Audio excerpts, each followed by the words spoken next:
저희들의 생사 화복을 주장하여 주시는 만군의 여호와 하나님 아버지, 오늘도 저희들에게 건강을 주셔서 하나님 이곳에 와서 말씀을 선포하며 또한 하나님께 영광 돌리시게 해주심을 감사드립니다. 사랑하는 하나님, 이 방송의 말씀을 보고 듣는 모든 성도들에게 먼저 평강의 복을 주시옵시고, 더욱더 우리 세신 방송을 찾는 사람들이 많아질 수 있게 성령께서 역사하여 주시옵소서. 이 시간도 모든 것을 아버지께 맡겨드리며 거룩하신 예수님의 이름으로 기도드리옵나이다. 아멘. 오늘 본문을 방금 목사님이 봉독해드렸는데 그 말씀을 가지고 제목은 살아있는 믿음, 살아있는 믿음. 누구나 다 내 믿음은 살아있다고 얘기를 합니다. 내 믿음은 살아있다고. 그런데 실상 그 깊은 곳을 들여다보면 죽은 믿음이 더 많다는 얘기입니다. 독수리나 곰을 박제한 것을 보았습니다.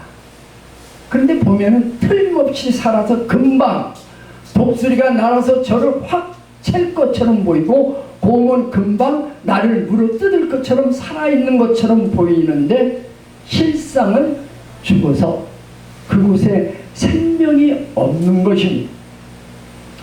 우리의 믿음도 마찬가지입니다. 종교적인 형식과 의식을 잘 갖춰 있어도 성령님께서 역사하시지 아니하면 그 믿음은 박제된 독수리와 곰과 똑같이 죽은 믿음입니다.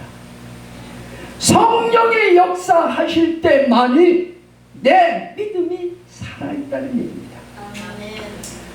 그런데 오늘 본문의 말씀은 예수님께서 믿음 없는 나사렛 사람들에게 구약 성서를 예를 들면서 그 기적적인 체험한 사람을 두 사람을 기록하고 있습니다. 먼저 엘리야 시돈 땅의 사르파 과부의 기적입니다. 그 사르파 과부의 그 기적은 그 당시 과부의 삶의 형편은 어떠냐면은, 그 당시 시대의 형편은 아방과 백성들이 우상 숭배로 인해서 하나님께서 그 땅에 3년 6개월 동안 아주 흉한 흉년을 준 겁니다. 그런데 그 흉년 가운데 이 과부는, 가족은 자기와 자기 사랑하는 아들 하나뿐이 없습니다. 그래 자기의 있는 것을 다 찾아봐도 양식이라고는 가루 한 움큼과 기름 조금뿐이 없댔습니다. 그런데 그것을 이제 가서 구워서 먹고 죽으려고 하고 이제 우물가에 갔는데 이 과부가 만남을 참 잘 만났습니다. 성도들도 내가 누구를 만나느냐에 따라서 내가 좌우됩니다. 악한 사람을 만나게 되면은 나도 모르는 사이에 그 사람을 닮아갑니다. 그런데 선한 사람을 만나게 되면 나도 모르게 내가 선해지고, 그리고 예수님을 닮아가는 모습으로 변할 수 있는 것입니다. 그런데 엘리야는 이 과부와 직접 만났던 것입니다.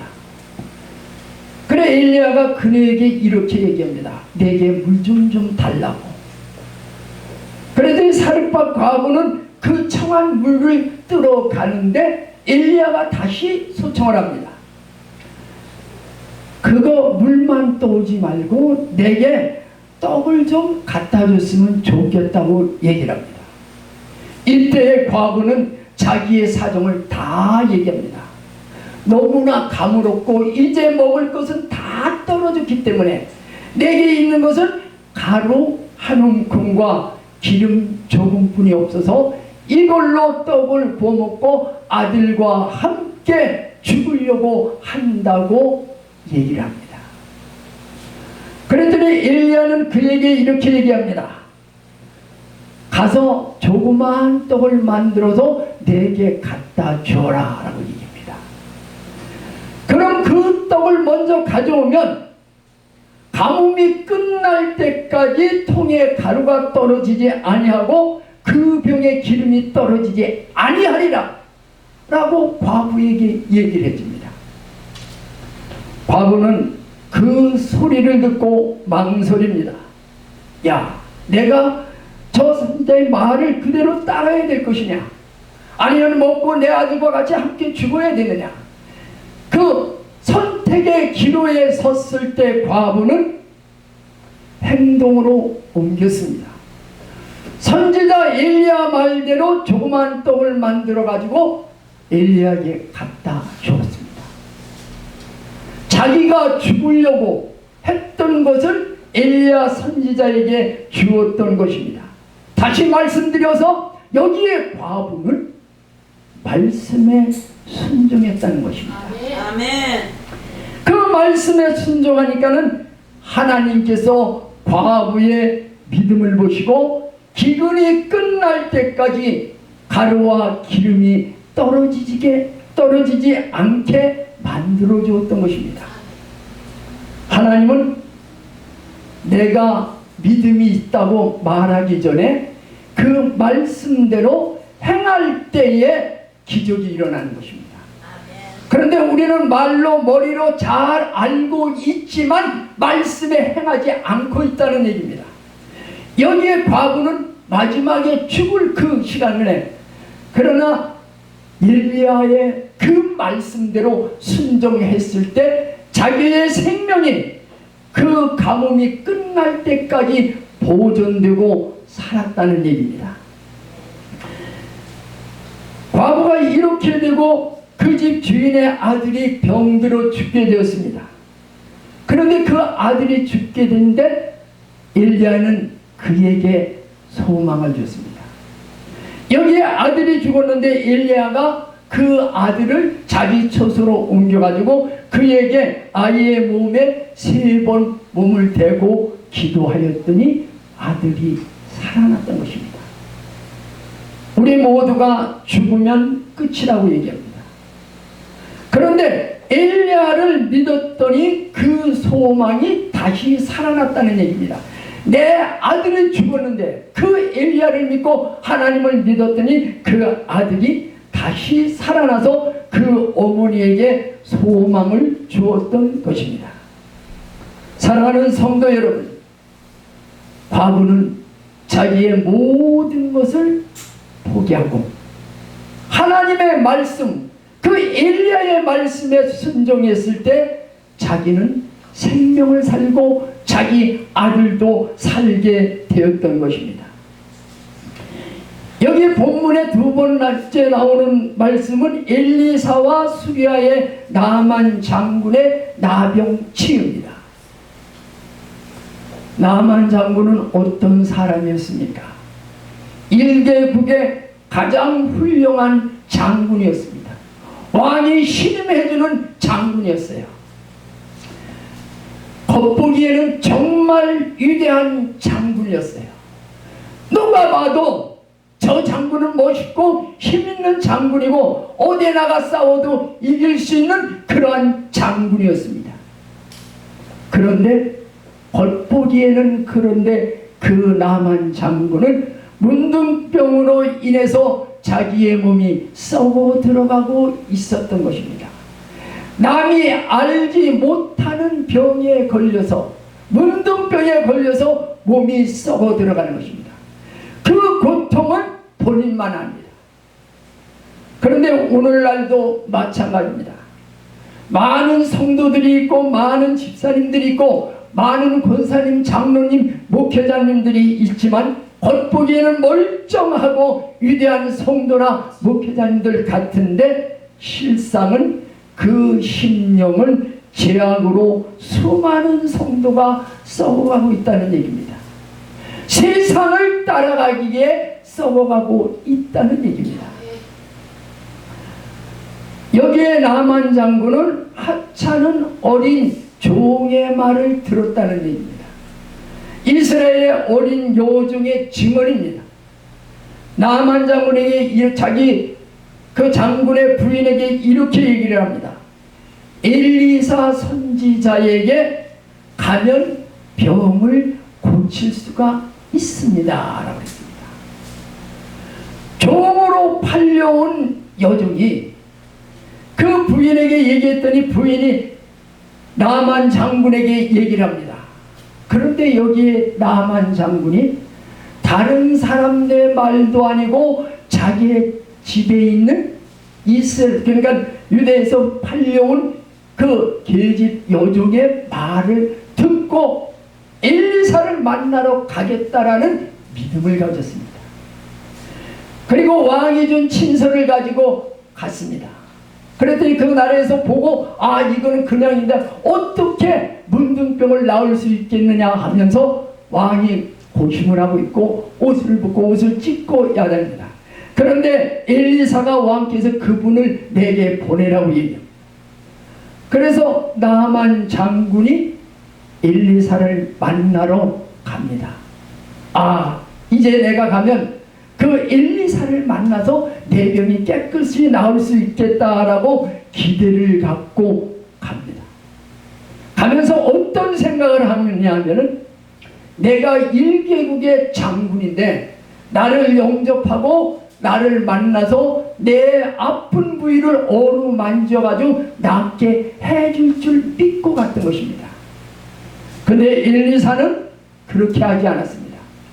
자기의 입 밑에 있는 바로 그 사원 게하시에게 명령을 내렸습니다. 너무 나만 장군이 오면은 요단강에서 7번 몸을 씻으라고 명령을 합니다. 그래 이 게하시는 나만 장군을 만나가지고 얘기합니다.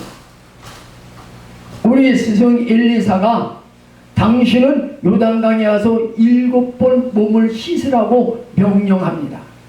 그러니 가서 그렇게 씻으십시오.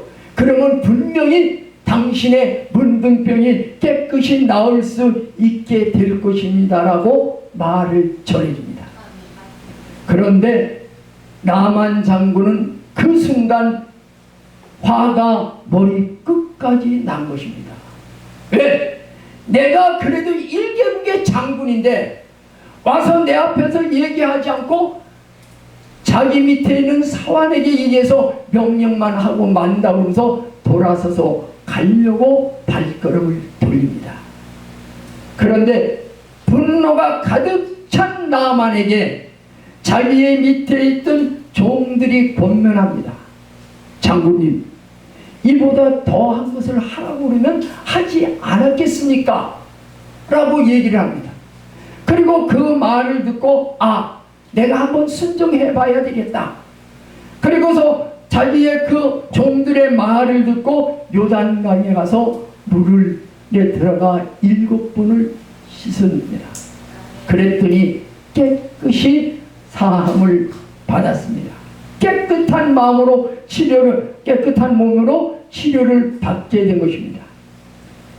여기에서 하나님 말씀은 누가 전하든 그 말씀을 아멘하고 받아들일 때 역사가 일어난 것입니다. 그런데 우리는 나만 장군처럼 내 머리가 고다지고 목이 고다지고 내 마음에 다른 곳으로 꽉 차 있으니까는 말씀을 받아들일 수가 없게 되는 것입니다. 나만 장군이 자기 집에 있는 여종의 말을 들었고 마지막엔 자기 밑에 있는 종들의 말을 듣고 깨끗이 나았습니다. 윗사람의 말을 듣고 난 것이 아니라 자기 밑에 있는 사람들의 말을 듣고 깨끗이 나았습니다. 우리도 내가 은혜를 받으려면 나보다 훌륭한 사람의 말씀을 듣고 은혜를 받는 것이 아니라 나보다 못한 사람이 말씀을 전해도 그 말씀이 내게 은혜가 되면 놀라운 역사가 일어나게 되는 것입니다. 아멘. 그렇다면 살아있는 믿음을 소유하려면 어떻게 해야 될까요? 내가 살아있는 믿음을 정말 소유하려면 어떻게 해야지만 내 믿음이 살아서 움직일 수가 있을까요? 그 하나는 절망적인 상황을 고백할 줄 알아야 되는 것입니다. 우리는 절망적일 때 하나님 앞에 고백하기보다는 하나님께 불평을 털어놓습니다. 하나님, 제가 지금까지 이렇게 나이가 이토록 먹도록 하나님 말씀에 산다고 하면서 하나님께 간구하며 믿음대로 살지 않았습니까? 라고 반문해서 하나님께 항의를 하게 되는 것입니다. 그러나 우리의 신앙이 형식적인 신앙은 하나님의 기적을 일으키지 못한다는 얘기입니다. 내가 진실한 믿음, 참 믿음을 가졌을 때 하나님의 그 기적을 일으킬 수 있는 것입니다. 아멘. 우리는 어떠한 것을 하면 하나님께서는 우리에게 죽으면 죽으리라는 신앙으로 나아갈 때까지 기다리신다는 얘기입니다. 죽으면 죽으리라고 나아갈 때까지 기다리신다는 말은 에스더에 보면은 하만 장군이 유다 사람들을 멸하려고 왕의 어인을 찍어서 전국 방방곳에 방을 붙였습니다.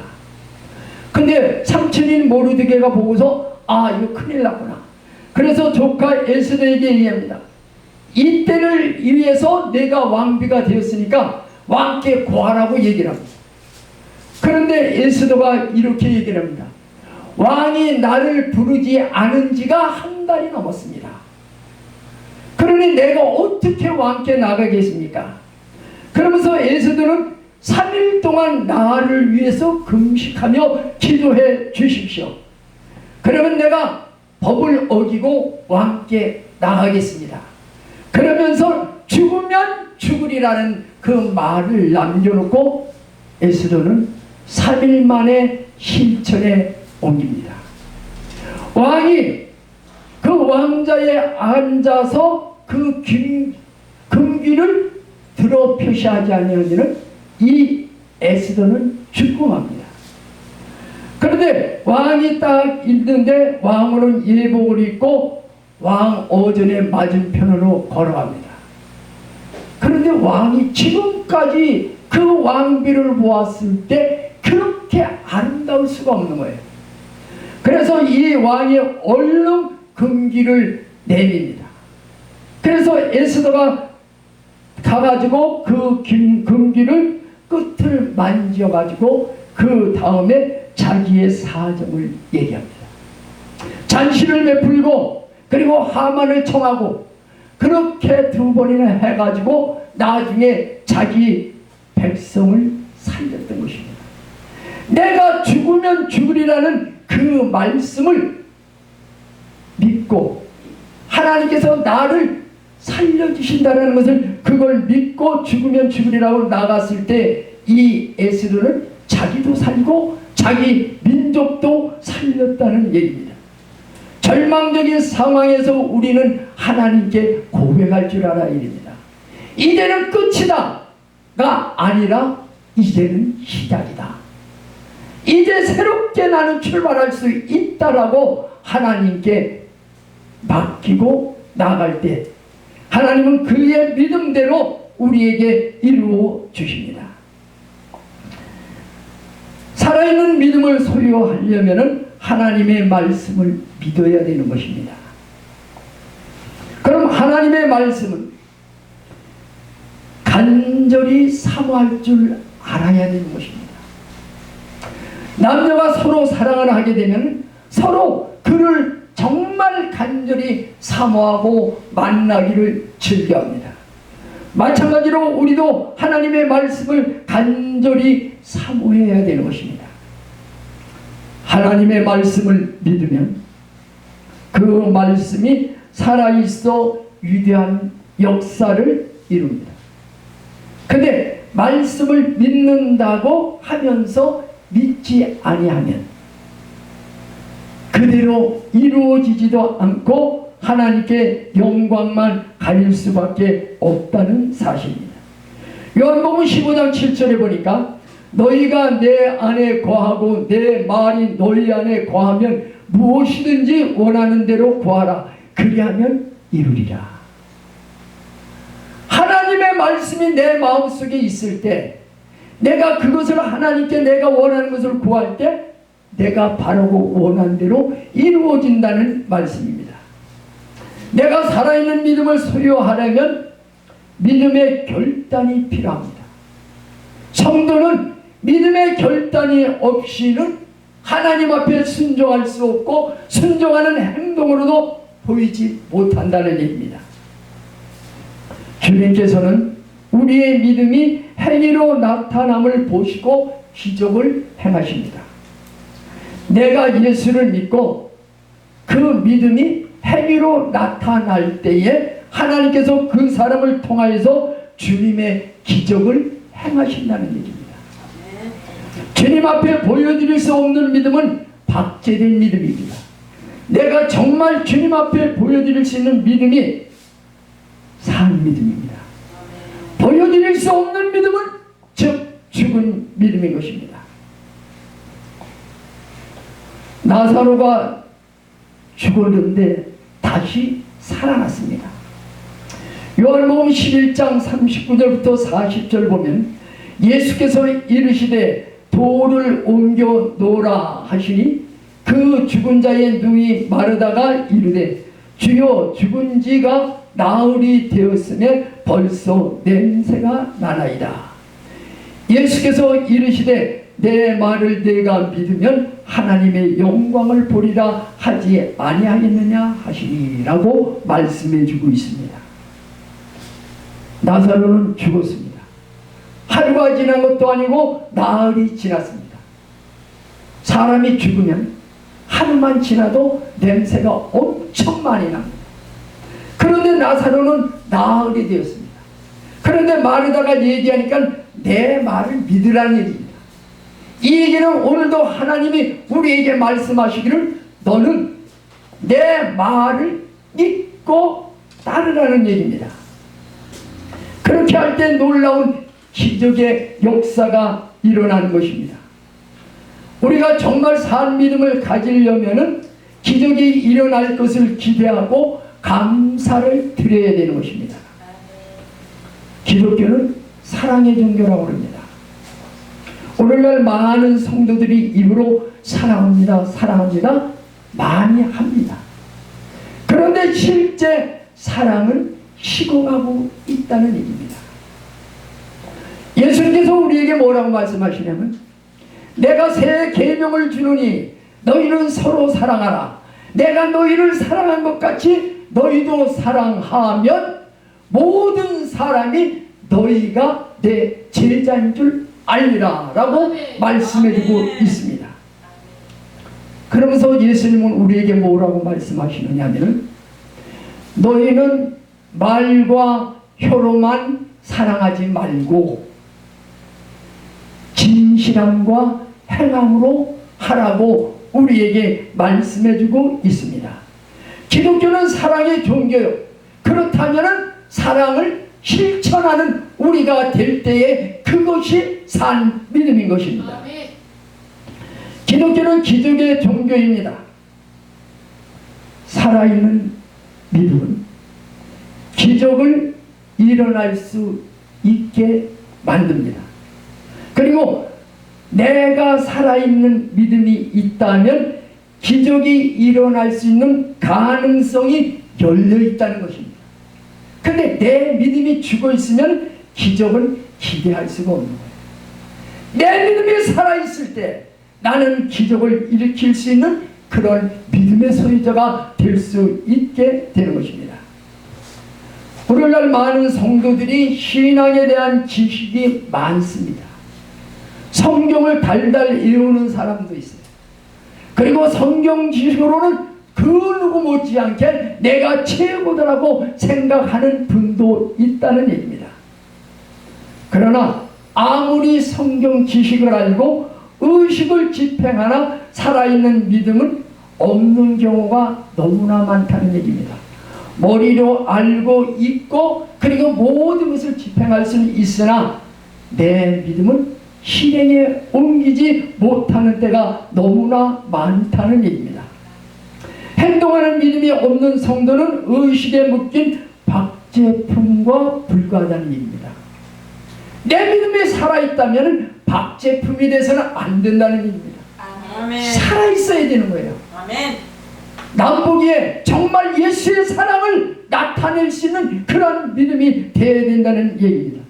사랑하는 성도님들, 믿고 실천하는 살아있는 믿음으로 기적을 체험하는 성도님들 되시기를 예수님의 이름으로 축원합니다. 아멘.